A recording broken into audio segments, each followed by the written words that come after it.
देवाय हविषा विधेमा।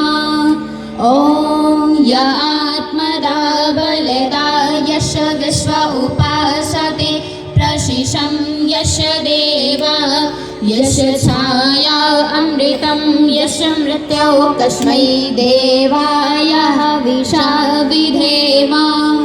ॐ य प्राणतो निमिषतो महित्वैकहिद्राजा जगतो बभूव य ईशे अस्य द्विपदस्य तुष्पदः कस्मै देवाय हविषा विधेमा। येन स्वस्तवितं येन नाकः यो देवाय हविषा विधेमा।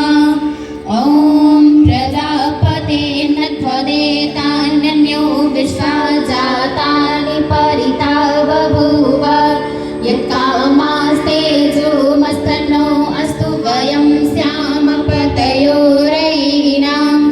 ॐ स नो बन्धुर्जनिता सविधाता धामानि वेदभुवनानि विश्वा यत्र देवयन्ता। ॐ अग्निर्नाय सुपथाराये यस्मान् विश्वानि देववयुनानि विद्वान् युयोधस्मजुरान्नमेनो